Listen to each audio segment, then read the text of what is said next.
నమస్తే, welcome to okay TV. ప్రస్తుతం నాతో పాటు ప్రియా చౌదరి మేడం ఉన్నారు. మాట్లాడదాం బంజారాహిల్స్ పెద్దమ్మ తల్లి టెంపుల్ ఇష్యూకి సంబంధించి. ఆమె మొన్న కూడా బోనాలు ఎత్తుకునే పరిస్థితి కూడా లేని చూసాం అక్కడ సిచ్యువేషన్ ఎట్లా ఉందనేది. మరి ఈరోజు కుంకుమార్చన అనే ఒక ప్రోగ్రాం పెట్టుకుంటే హౌస్ అరెస్ట్ చేసిన పరిస్థితి. ఒక లేడీని ఇబ్బందులు పెట్టే ప్రయత్నం చేస్తున్నట్టుగా కనపడతా ఉంది. ఆ ల్యాండ్కి సంబంధించి కనీసం ఇప్పటికీ ప్రభుత్వం ఎన్ని రిప్రజెంటేషన్లు ఇచ్చినా కూడా భక్తులు కనీసం దాన్ని పట్టించుకున్న దాఖలాలు కనపడట్లే. మాట్లాడదాం. నమస్తే మేడం. ప్రధానంగా మరి నాకు తెలిసి మొన్న బోనాల విషయంలో కూడా ఇదే సిచ్యువేషన్, కాకపోతే ఇది మీరు జనాల్లో ఉన్నారు. అంటే బోనాలు కుంకుమార్చన అనేది నాకు తెలిసి టెర్రరిస్ట్ అటాక్ లాగైతే కాదు దీన్ని.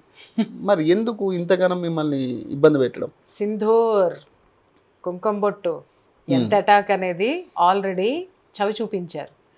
అందుకని ఆ సింధూరంతో పెట్టుకుంటే ఏమవుతుంది అనేటటువంటిది అర్థమైంది. ఆ సింధూరం ఇచ్చేటటువంటి అమ్మవారితో పెట్టుకుంటే ఏమవుతుంది అనేటటువంటిది గవర్నమెంట్ గుర్తించింది.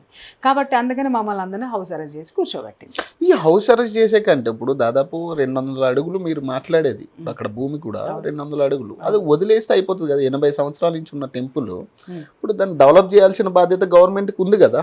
ఏ గవర్నమెంట్ అయినా, కాంగ్రెస్ అవ్వచ్చు, ఏ గవర్నమెంట్, దాన్ని డెవలప్ చేయాల్సిన బాధ్యత గవర్నమెంట్కి ఉంది. మరి అలాంటిది మరి ఇంత చిన్నదాని విషయం గురించి గవర్నమెంట్ ఎందుకు పట్టించుకోవట్లేదు, ఎందుకు పెద్ద ఇష్యూ చేస్తుంది?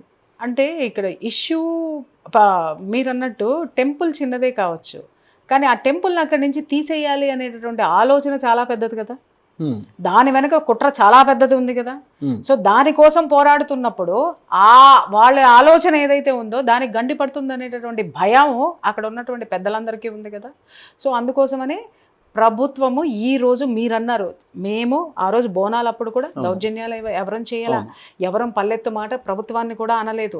ఇంకా నేను చెప్పాలంటే నేను హిందువులకే పిలుపునిచ్చాను తప్ప నేను ప్రభుత్వాన్ని దుయ్యబట్టలేదు. ఎందుకంటే చేతగానితనం మా వాళ్ళల్లోనే ఉంది. కాబట్టి ఇక్కడ చాలామంది పార్టీల పరంగానో లేకపోతే కులాల పరంగానో కొట్టుకొని చస్తున్నారు.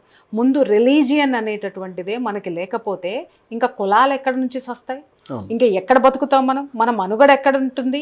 అది మర్చిపోయి దరిద్రులు దగుల్బాజీలు పని పాట లేక ఊరికి తిని కూర్చుండేటటువంటి వెధవలందరూ బలిసి కొట్టుకుంటున్నటువంటి వాళ్ళు హిందువుల్ని డివియేట్ చేస్తున్నారు. సో ఆ కోణంలో వాళ్ళని అందరినీ ఏకీకృతం చేసేటటువంటి పనిలో మాలాంటి వాళ్ళందరం ఉన్నాం. కాబట్టి ఇక్కడ ఆ ఆలోచన ఏదైతే ఉందో దేవాలయాన్ని అక్కడ చిన్న అమ్మవారి టెంపుల్ని కూల్చేసేటంత స్థితికి ఒక ఆలోచన వెనక ఎంత పెద్ద భయంకరమైనటువంటి ఆలోచన దాగి ఉందో దాని గురించే ప్రెస్ కానివ్వండి, ఈరోజు మీడియా కానివ్వండి, అలాగే మేధావులు కానీ ఆలోచించాల్సినటువంటి అవసరం ఉంది. కానీ అంటే ఇప్పుడు మీరు అంటున్నారు కదా, ఇప్పుడు అక్కడ ప్రైవేట్ స్థలం ఉంది, గవర్నమెంట్ స్థలం ఉంది. సో ఇది గుడి ఆల్రెడీ గవర్నమెంట్ స్థలంలో ఉంది అనేది డిక్లేర్ అయింది. మరి ఆ గవర్నమెంట్ స్థలం ప్రజలదే కదా, ప్రభుత్వానిది అయితే కాదు కదా. ప్రభుత్వం అంటే రేవంత్ రెడ్డిది కాదు, లేకపోతే ఇంకెవరిది కాదు కదా. మరి ఎందుకు ప్రజల భూమి ఎందుకు ఇవ్వడానికి ఇంత ఇబ్బంది పెడుతున్నారు? మీలాంటి వాళ్ళని అరెస్టులు చేయించాల్సిన పరిస్థితి ఏంటి? ఇక్కడ ఒక విషయం అండి, యాక్చువల్గా ఏంటంటే religious institutions and amendment act అనేది ఒకటి ఉంది 1987. ఆ యాక్ట్ ప్రకారము సెక్షన్ 80-81 ప్రకారము కేవలము ఎండోన్మెంట్ డిపార్ట్మెంట్ ఏదైతే ఉందో ఆ దేవాలయానికి సంబంధించినటువంటి ఆస్తుల మీద కానివ్వండి, భూముల మీద కానివ్వండి, ఆదాయం మీద కానివ్వండి, ప్రభుత్వం కేవలం ట్రస్టీ మాత్రమే. అండర్లైన్ దిస్ పాయింట్, ప్రభుత్వం కేవలం ట్రస్టీ మాత్రమే.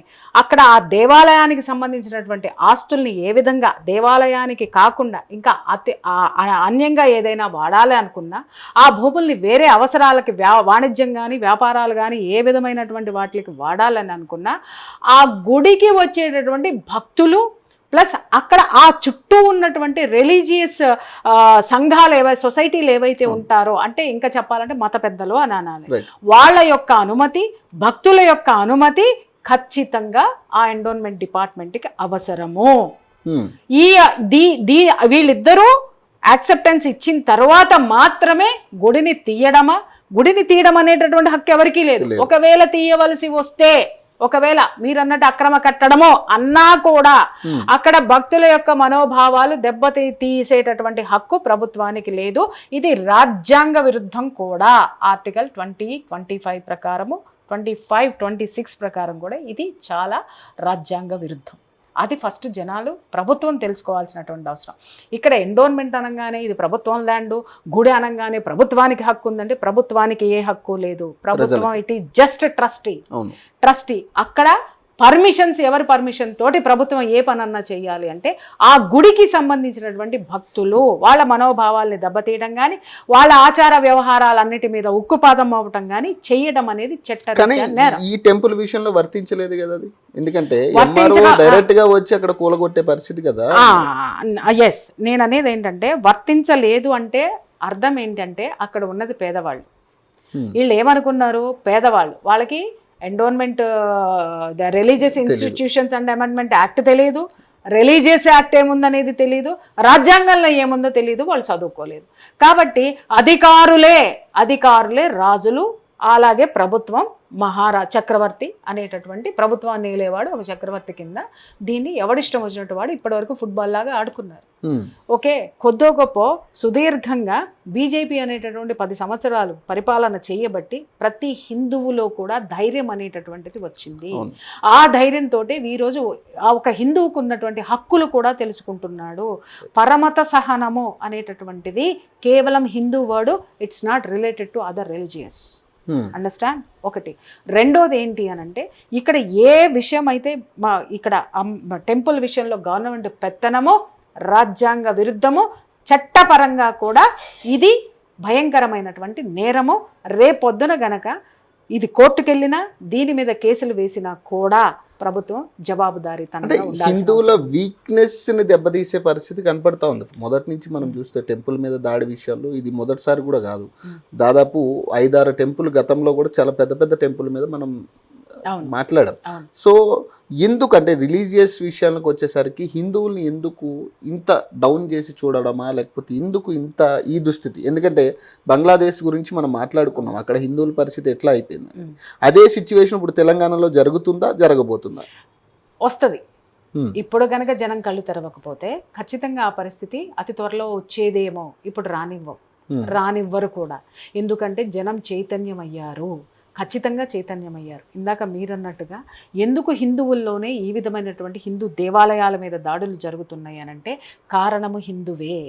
ఇక్కడ పని పాట లేనటువంటి కొన్ని గ్రూపులు తయారయ్యి హిందువుని దరిద్రమైనటువంటి భావజాలంలోకి, సొంత పైత్యాలన్నిటినీ వాడి చెవిలో రంగరించి వాడి బ్రెయిన్ వాష్ చేసి పడేశారు. ధర్మము, నీతి, నిజాయితీ, ఆ గుడికి వెళ్తే పూజలు జరుగుతాయి, ఈ గుళ్ళో సూత్రాలు వేస్తే పెళ్ళిళ్ళు జరుగుతాయి, అక్కడికి వెళ్తే ఇంకేమవుతుందని స్వప్రయోజనాలు నూరిపోశారు తప్ప ధర్మో రక్షతి రక్షిత అని మాత్రమే వదిలేశారు. అరే ధర్మాన్ని రక్షించండి. ధర్మం అంటే ఎవరు? నేనంటే ఎవరు? మీకు దైవాంశ సంభూతుణ్ణి, రిప్రజెంటేటివ్ గాడ్.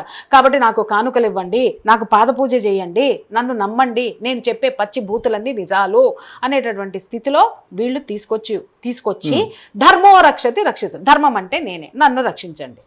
తర్వాతదేంటి? ధర్మహింస తదైవచ, అది మేం బయటికి తీసుకొచ్చాం.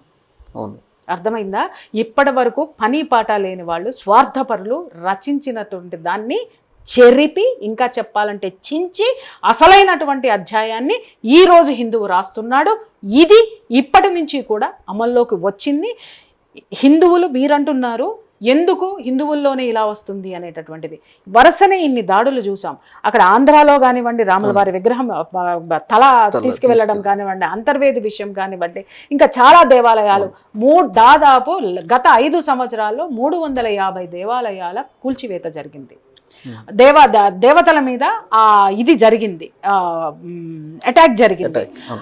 ఏది కూడా మనుషులు పట్టించుకోలేదా అనంటే ఖచ్చితంగా పట్టించుకున్నారు. కాబట్టే అంత పెద్ద పెద్ద దేవాలయాలకి ఏం జరిగినటువంటి వాటిని పాఠాలుగా నేర్చుకుని ఈరోజు ఖచ్చితంగా ఉత్తీర్ణులు అవ్వడానికి సంసిద్ధులై ఉన్నారు.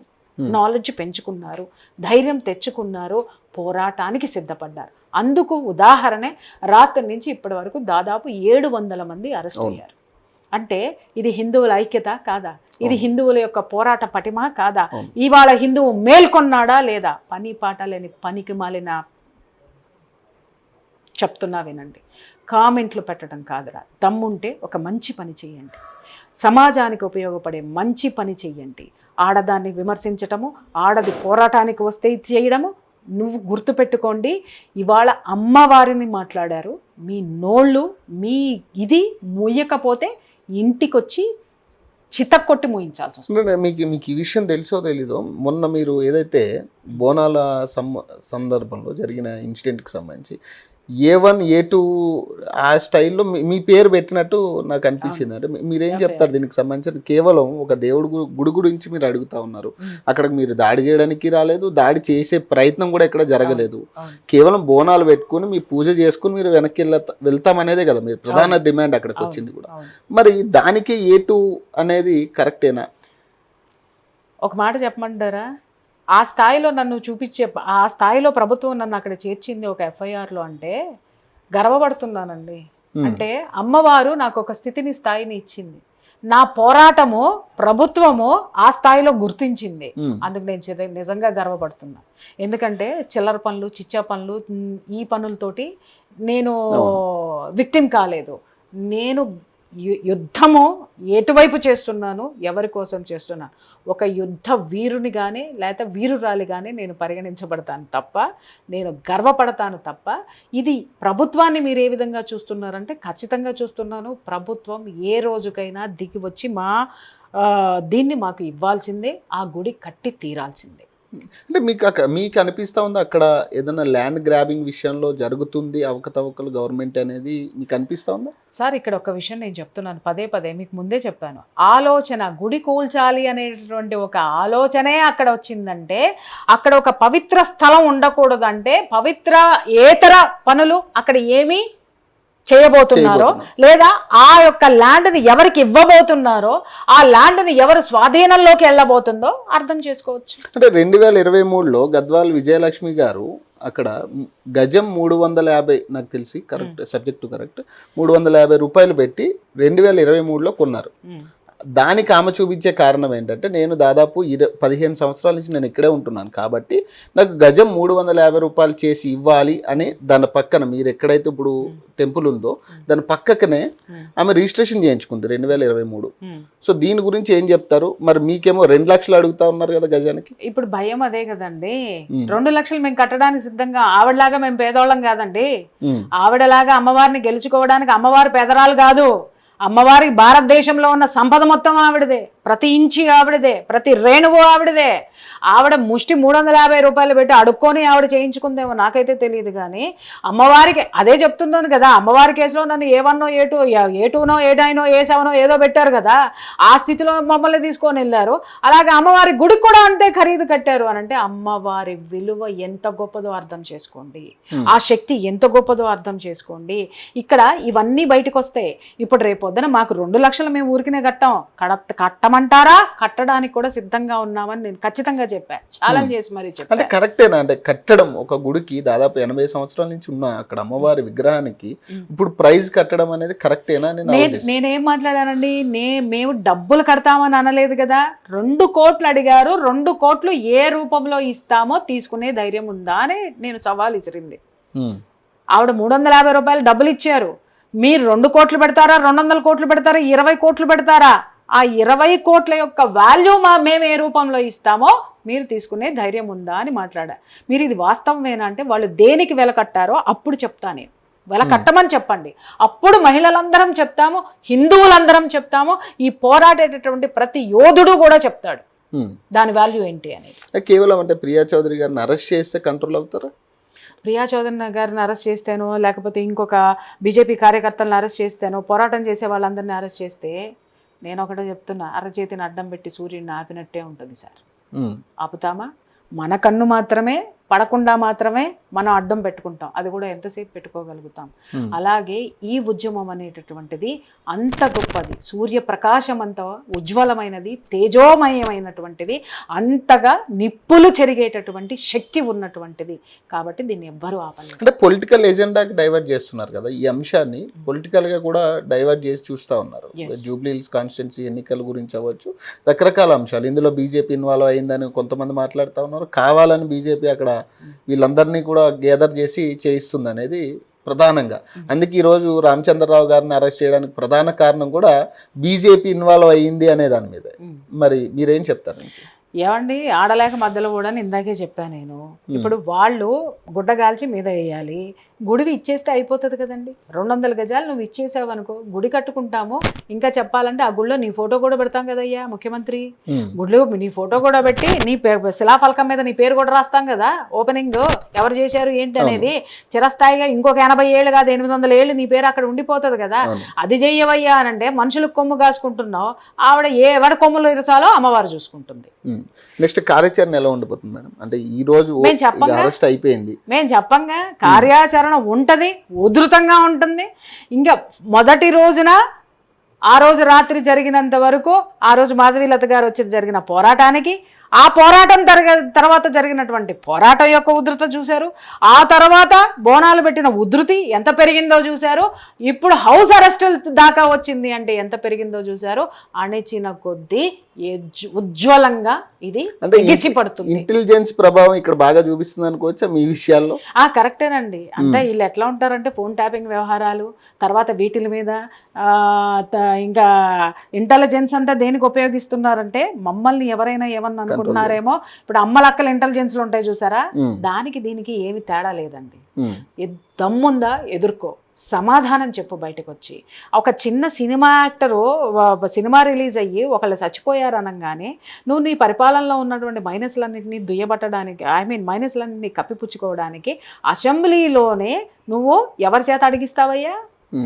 కనీసం హిందూ అంటే పక్కన పోలీసులు పక్కన 15 నిమిషాలు ఉంటే హిందువుల్ని నాశనం చేస్తా, తెగ నరుకుతాననేటటువంటి వాడు మానవత్వంతో ప్రశ్నిస్తే నువ్వు అంతకంటే బాధ్యతాయుతంగా సమాధానం చెప్పినప్పుడు ఈరోజు మేం ప్రశ్నిస్తున్నాం. ఈ తెలంగాణ అసెంబ్లీ సాక్షిగా, అంటే నువ్వు 4 గోడల మధ్య ఉన్నది అసెంబ్లీ అనుకుంటున్నావు. ఓటు వేసిన ప్రతి ఒక్కడు ఉన్నటువంటి కాన్స్టిట్యున్సీ కూడా అసెంబ్లీనే. ఈ అసెంబ్లీలో మేం ప్రశ్నిస్తున్నాం, సమాధానం చెప్పు, అంతే బాధ్యతగా సమాధానం చెప్పు. Right, thank you.